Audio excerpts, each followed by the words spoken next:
What's up, guys? It's me, Jeremy. The new preseason for Season 6 changes have come out. They've been released, and oh man, these are going to be some crazy stuff. So let's go through them. I'll give you my thoughts as well as an analysis and how they might affect the game. So starting off, we have some marksman updates, and Riot's goal with the AD carry updates is to make it so that every single AD carry has their own unique playstyle.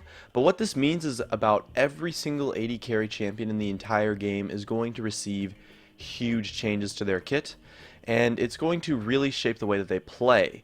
Now, there was a forum post earlier that talked about them a little bit, and I can just say Corki is going to become a very magic damage focused AD carry.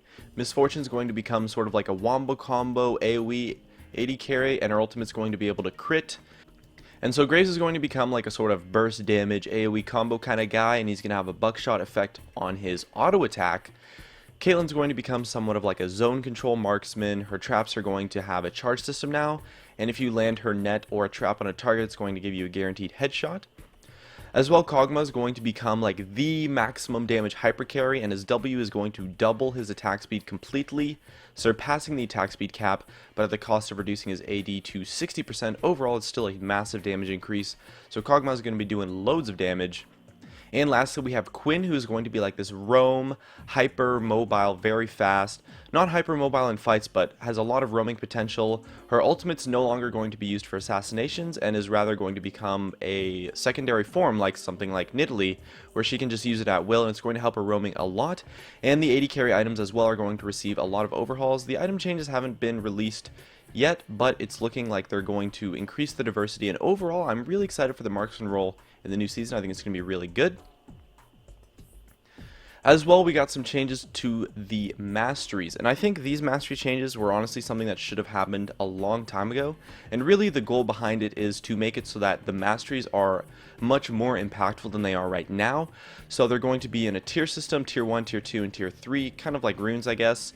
And once you get the third tier, the mastery points that you get are going to be ridiculously powerful and will have a huge impact and can very much influence the way you build and your playstyle. So overall, it's going to be less meaningful stats and more playstyle influencing effects to your characters.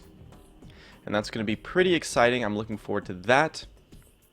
And next up, we have the vision and support item changes. Now, this is one that I'm not entirely sold on yet, because it looks like they're going to completely remove stealth wards from the shop. So you're not going to be able to buy wards anymore, but they're going to make trinket upgrades free. But at the same time, like, I think we've all noticed how difficult of a time a lot of people have in terms of upgrading their trinkets. So overall, there's going to be a little bit less wards on the map, but the support items upgrading from Sightstone are going to become a lot better, and supports are going to have a lot more options with their vision items. So it's a great change for supports, but other roles is going to be a little bit tricky. And now you are, at least with this changes on paper, it looks like you're going to be completely 100% forced into just taking vision trinkets, which honestly kind of sucks.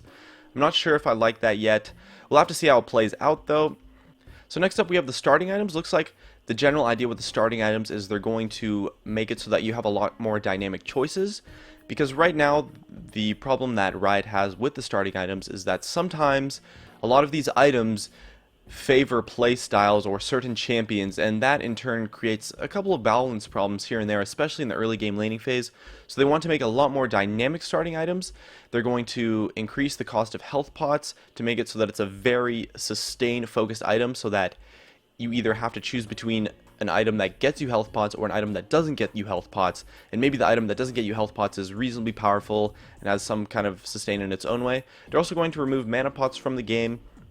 And I think overall these starting item changes are pretty good. I think item diversity is something that League of Legends has really lacked throughout the years, and this is something that can contribute a lot and should also help the early laning phase of a lot of champions, especially in lanes like top lane and mid lane in the solo lane matchups, where the starting items can have a pretty big influence on the specific matchup. So you can take an item depending on what matchup you have, and that can really influence the way you play.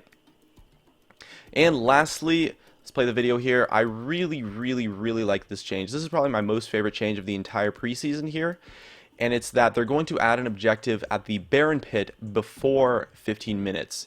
And so it's just like a little thing that you kill, and it gives a single target buff, so only one player on your team gets the buff.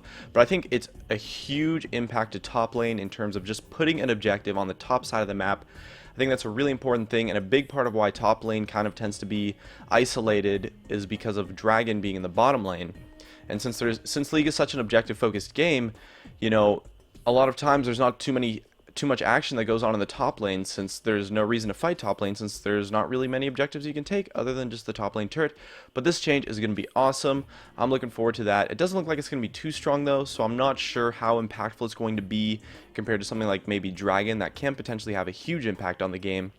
So we'll have to see the numbers on the buff, but it's looking to be an awesome change. I'm really satisfied with this one. Definitely looking forward to the preseason. Let me know what you think of the preseason 6 changes, and I'll try to keep you updated as more stuff comes out. So thanks for watching, and I'll see you guys next time.